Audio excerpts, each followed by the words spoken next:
안녕하세요. 세화고 담당하고 있는 강사 이명진입니다. 자, 일단 세화고는요. 제가 한국사, 그 다음에 통합사회 두 과목을 동시에 담당하고 있습니다. 자, 총 7회로 구성되어 있습니다. 정규 수업 5회, 그 다음에 시험 직전에 직전 수업 각각 1회, 그래서 2회로 구성이 되는 겁니다. 자, 그래서 총 7회로 내신이 마무리가 되는 것이고요. 자, 개강은 올해 기준이죠. 2020년 기준으로 금요일 오후 6시부터 9시에 시간 배정을 하였습니다. 근데 내년 2021년 같은 경우에는 우리 학생들이 보니까 6시부터 시작하면 조금 집에 들렀다 오는 친구들 때문에 빠듯한 경우가 발생을 해요. 그래서 6시 혹은 6시 10분 정도 이렇게 생각을 하고 있습니다. 일단 6시 또는 6시 10분에서 9시 또는 9시 10분까지 수업이 진행이 되는 것이고요. 그 다음에 수업이 끝난 다음에는 플러스 알파가 있습니다. 그날 배운 부분 한국사와 통합사회 테스트를 진행한 다음에 집으로 귀가하게 되는 겁니다. 그러니까 만약에 올해 기준으로 6시에 시작하게 된다면 9시에 바로 끝나는 게 아니라 9시 20분에서 30분 넉넉 잡고 9시 30분 정도까지는 수업 진행이 이루어진다. 자, 이렇게 예상할 수가 있겠습니다. 그 다음에 한국사하고 통합사회는 기본적으로 5대 5의 비율로 하는 게 일단 맞습니다. 이게 분명한 사실이지만 상대적으로 한국사와 통합사회 같은 경우에는요 6대 4 또는 5.5대 4.5 정도의 비율로 수업을 진행할 수밖에 없습니다. 왜냐? 한국사 같은 경우에는요 소단원 6개로 구성되어 있는데요. 일단 1단원 자체 1단원에 처음부터 보통 조선 후기까지 일단 그 교과서가 일단 마련되어 있습니다. 그 중에서 올해 기준이죠. 올해 기준으로 1단원 처음부터 1단원의 5번째 소단원 조선 중기까지가 일단 시험 범위였습니다. 그러다 보니까 처음부터 조선 중기까지 한 번에 가야 돼요. 근데 우리 정규 수업이 5회에 불과합니다. 그러다 보니까 1시간 반, 1시간 반으로는 솔직히 현실적으로 수업 진행하기가 매우 어렵습니다. 그래서 9시 이후 9시 반까지는 우리가 기본적으로 한국사 1시간 반이 아니라 1시간 50분 정도는 시간을 투자해야지만 한국사 진도를 일단 마무리를 할 수가 있습니다. 한국사는 시간이 오래 걸릴 수밖에 없죠. 한자어가 많이 들어가 있기 때문에 한자어 개념 용어 정리 하나하나 따져가면서 일단 수업을 진행을 해야 되고요. 두 번째 같은 경우에는요 거기에다가 문제 유형까지도 파악을 해야 하기 때문에 시간이 꽤 오래 걸린다 이렇게 얘기할 수 있습니다. 선택과 집중을 하고 싶어도 선택과 집중을 하질 못합니다. 모든 부분에 대해서 다 한 번씩 개념 정리 설명을 하고 그 다음 단계로 넘어가야 되기 때문입니다. 반면에 통합사회 같은 경우에는요 A와 B로 나뉘어 구성되어 있습니다. 두 분이 담당을 하세요. 그래서 보통 한국사 내신이 3시간 학교에 배정되어 있고요. 통합사에도 내신 시간이 3시간 배정되어 있습니다. A, B 중에 한 분은 일주일에 1시간만 담당하시고요. 나머지 한 분이 나머지 2시간을 담당하시게 되는데요.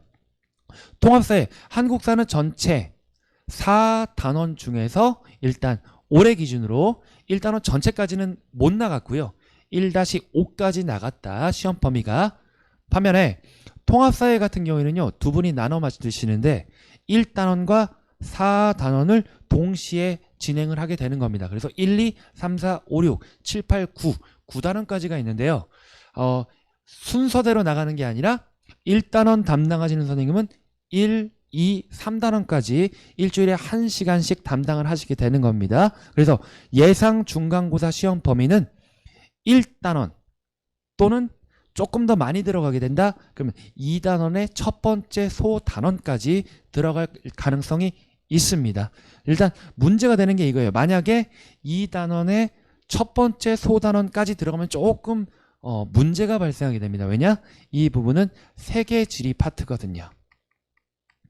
근데 올해 기준으로는 보통 일반적으로는 1단원에서 일단 끝맺음을 하고 1학기 기말고사부터 이제 2단원의 세계지리 파트까지 일단 들어가시는데 일단 정확하게 장담은 못 드립니다. 내년 가봐야 알기 때문입니다. 일단 보통 1단원에서 끝날 확률이 높은데 조금 더 들어가면은 2단원의 첫 번째 소단원 전체는 아니더라도 일부까지는 들어갈 수가 있다. 이렇게 예상할 수가 있고요. 반면에 문제는 이겁니다. 실질적으로는 4단원과 5단원 싸움이 되는 거예요. 통합사회 같은 경우는 4단원은 정치와 법 부분입니다. 학생들의 입장에서 가장 까다로워하는, 어려워하는 부분이 바로 뒷부분 담당 선생님이세요. 4단원은 정치와 법, 수능 과목과 관련된 통합사회 단원이고요. 반면에 5단원 같은 경우는요, 경제 부분입니다. 경제 부분 역시 학생들의 입장에서는 가장 까다롭다. 그래서 통합사회 같은 경우는 1학기 중간고사 시험 범위 내에서는 가장 까다로운 부분이 상대적으로 뒷부분을 담당하시는 선생님 파트예요. 상대적으로 뒷부분 담당하는 선생님 파트 부분이 상대적으로 까다롭게 나올 수밖에 없습니다. 그래서 기본적인 그 예상 시험 범위, 특히 올해 시험 범위는 일단 이렇게 구성되었다, 이렇게 말씀드릴 수가 있습니다. 두 번째, 가장 궁금해 하시는 부분이죠. 역시 이거예요. 자, 학교 선생님이 출제 스타일은 어떤 스타일이냐. 두 번째, 고난이도 문제, 특히 킬러 문제는 약 몇 문제 정도로 일단 구성이 되느냐, 이런 개념인데요. 생각보다 세화고 학교 그 스타일, 흐름에 비해서는, 학생들의 평균적인 실력 비해서는 생각보다 문제가 엄청나게 어렵게 나오지는 않습니다. 솔직한 말씀으로요. 하지만 문제는 뭐냐? 고난이도 문제를 매번 4문제에서 5문제 정도가량을 제시를 하는데, 바로 여기에서 1등급에서 4등급, 심지어는 5, 6등급까지도 구분되는 불상사가 발생할 수도 있습니다. 만에 하나 학교 선생님이 조금 봐준다는 개념으로 조금 쉽게 출제할 경우에는 4, 5문제를 틀렸는데 점수상으로는 80점대 중후반, 나쁘지는 않는데 등급적으로는 6등급, 5등급, 6등급까지 떨어지는 문제가 발생할 수가 있습니다.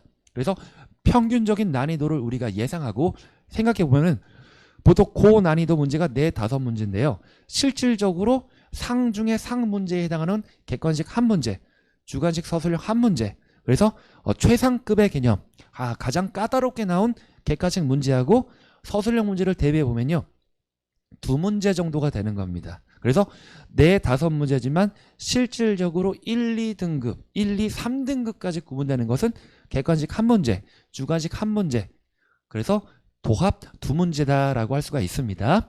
자, 문제 출제 스타일은요, 한국사 선생님은 정통파 스타일이세요.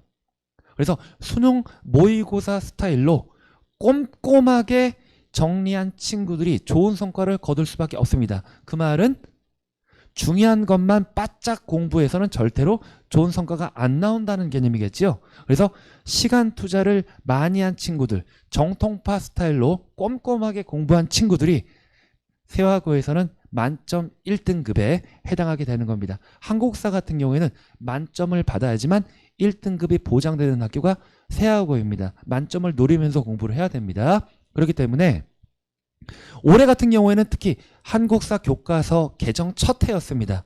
그러다 보니까 학교 선생님이 조금 봐준 입장이 꽤 있었어요. 우리가 만에 하나까지도 다 대비를 했는데 우리 학생들의 입장은 항상 시험 결과 끝난 다음에 항상 저한테 하는 얘기 이거였습니다. 선생님 너무 아쉬워요. 다 맞았는데 뭔가 조금 아쉬운 게 남아요. 왜냐면은 저랑 우리 친구들 같은 경우에는요, 만약을 꼼꼼하게 다 대비를 했었거든요. 근데 올해는 그랬는데 내년에는 조금 달라질 것 같습니다. 그러니까 내년에는 아무래도 난이도를 조금 높여서 출제할 수밖에 없겠죠. 올해 같은 경우에는 그 코로나 사태와 결합이 되면서 학교가 늦게 개학을 하였고, 그 다음에 동영상 위주로 수업이 진행되면서 학교 시험 문제가 출제가 되었기 때문에 예상했던 거에 비해서는 조금 난이도가 조금 낮았는데 내년에는 조금 달라질 것 같아요. 자, 그래서 항상 제가 말씀드리는 게 이겁니다. 작년 기출문제는 의미가 없다. 작년과 똑같은 난이도로는 절대로 안 나옵니다. 더 업그레이드 되어서 어렵게 출제될 수밖에 없거든요. 그래서 작년 난이도만 생각해서 올해도 그럴 것이다 라고 예상한 다음에 접근하면 큰일 나게 되는 겁니다. 다시 한번 말씀드리지만 한국사하고 통합사회 둘 다 학교 선생님들이 아주 모범적인 분입니다. 정통파 스타일로 문제를 출제하시며 기본적으로 고난이도에 해당하는 건 4문제, 5문제지만 한국사, 통합사회 모두 특히 1, 2, 3등급이 구분되는 문제는 객관식 한 문제와 주관식 서술형 한 문제이다. 한국사 같은 경우에는요. 변수가 없습니다. 솔직히 말씀드리면 만에 하나 나올 수 있는 부분까지도 제가 다 소단원별 테스트 문제, 그 다음에 마지막 시험 직전에 나가는 파이널 자료를 통해서 학교 곳곳에 있는 지문 내용과 그리고 탐구활동 자료, 사료, 해석 부분까지도 제가 다 파이널 자료로 마련해서 학생들에게 제공할 수밖에 없기 때문에 학생들은 거기에서 벗어나는 변수 없이 만점 가까운 만점을 받을 수밖에 없는 수업을 저는 원하고 학생들도 거기에 잘 따라오면 충분히 만점 1등급이 나옵니다. 계속해서 배출이 되었고요. 그 다음에 1학년 1학기 때 만점 1등급을 받았던 친구들이 2학기 기말고사까지 빠짐없이 쭉 이어져 나갔습니다. 근데 문제는 중학교 스타일로 중요한 것만 위주로 공부했던 친구들 같은 경우는요. 엄청나게 박살날 가능성이 높습니다. 특히 세화고 같은 경우에는 이 한 문제 하나 차이에 특히 배점이 높은 문제 하나 차이에 등급이 2개나 왔다 갔다 할 수 있기 때문입니다. 큰일 납니다. 그렇기 때문에 꼼꼼하게 공부를 해야 하며 교과서뿐만이 아니고 학교 선생님의 필기. 근데 학생들 입장에서 공부하다가 보면은 학교 선생님의 필기가 교과서에 있는지 아니면 없는데 따로 필기한 부분인지를 정확하게 인지를 못하는 경우가 발생을 합니다. 그 부분은 제가 따로 안내를 하게 될 거예요. 학교 선생님의 이 필기, 그 다음에 이 프린트의 내용은 교과서에 없는데 학교 선생님이 따로 학교 프린트물에 배정을 했고 필기를 한 부분이다. 그렇기 때문에 중요하다. 그래서 변수를 하나하나 없애나가는 과정, 작업이 바로 한국사. 그래서 시간이 조금 오래 걸린다고 설명을 드렸고요. 그래서 자 3시간만으로는 정규 수업 부족해요. 그렇다고 횟수를 늘리기는 어렵기 때문에 9시까지라고는 하지만 실질적으로 내신 수업 자체가 보통 한 9시 20분까지는 진행이 돼야 됩니다. 설명드렸지만 통합사회는 1시간 반으로는 어느 정도 해결이 돼요. 진도 나가는 것 자체가. 하지만 한국사는 어렵습니다. 조금 더 부족해요. 그래서 10분, 20분 최소한 한국사는 20분 정도 늘려서 보통 정규 수업 자체가 깔려있는 것은 3시간이지만 9시 한 20분 정도까지는 정규 수업을 진행한다라고 생각하시면 됩니다. 그리고 끝난 다음에 테스트하면은 9시 30분 정도면은 정규 수업 자체가 마무리가 되는 겁니다. 그리고 통합사회 같은 경우에 일단 설명을 드리자면요. 통합사회도 변수가 없는 수업을 저는 원하고 수업을 진행하고 전개를 하지만 역시 약간의 그 미묘한 부분을 항상 꼭 한 문제씩 매년 출제를 하십니다. 일단 통합사회 같은 경우는 두 분이 이렇게 1단원과 4단원 나눠 맡으시고 일단 1학기 중간고사 파트는 상대적으로 앞부분 일주일에 1시간 배정된 1단원 담당 선생님 부분보다는 뒷부분입니다. 4단원을 담당하시는 정치와 법과 경제를 담당하시는 선생님 부분에서 일단 고난이도 문제, 특히 가장 어려운 1단원 객관식 문제와 주관식 서술형 문제가 이쪽에서 나올 가능성이 일단 존재하고요. 특히 서술형 문제가 상당히 까다롭게 나옵니다. 객관식 또는 서술형 문제를 항상 이런 스타일로 출제를 하세요. 수능 형태의 서술형 문제를 출제하십니다. 특히 수능 과목이죠. 정치와 법, 경제, 세계지리, 한국지리, 사회문화, 윤리와 사상 요소에 단원별로 조금씩 이렇게 결합이 되어 있는데요. 학교 선생님이 통합사회 자체 내용만으로는 부족하기 때문에 따로 학교 프린트물을 또 제공하면서 수업을 진행하시거든요. 여기에서 특히 객관식 제일 까다로운 문제야 서술형 가장 제일 까다로운 문제는 항상 이런 개념으로 접근을 하세요.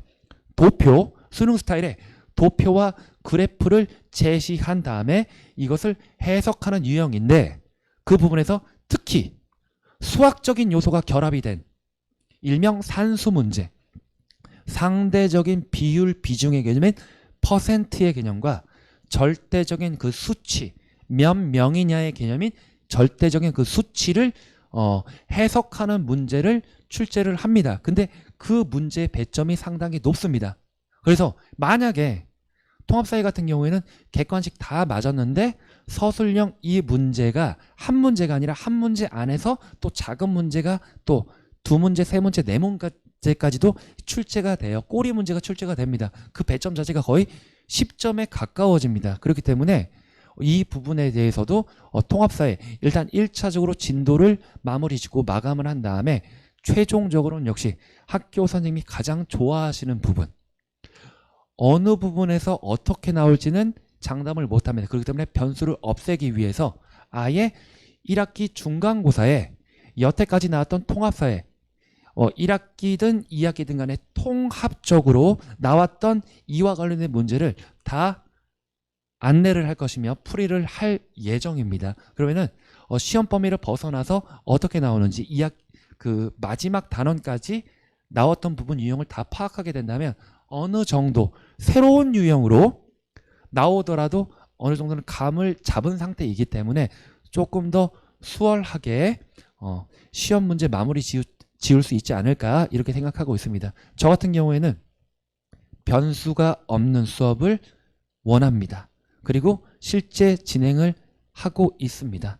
그러니까 세화고 한국사 통합사회 내신 수업은 변수를 없애나가는 과정입니다. 그렇기 때문에 중학교 스타일로 시험 직전에만 중요한 것 위주로 공부한 친구들은 한 문제, 두 문제, 세 문제, 네 문제, 그래서 절대적인 그 문제 점수 자체는 뭐 90점 정도를 받았다. 근데 등급적으로는요 4등급, 5등급 나올 가능성이 높습니다. 꼼꼼하게 매 회차 수업을 복습을 진행한 상태에서 그 다음 단계로 넘어가야 됩니다. 복습을 못한 상태에서 그냥 시험 직전에 한 번에 몰아치기로 한다. 절대로 안 됩니다. 그런 친구들 등급 엄청나게 손해를 봅니다. 상대평가이기 때문에 좋은 등급을 받아내기 위해서는요 만점을 노리고 공부해야지만 좋은 성과, 원하는 성과를 거둘 수가 있게 되는 겁니다. 자, 일단 오늘 설명회는 여기까지 진행 한번 해보도록 하겠습니다. 감사합니다.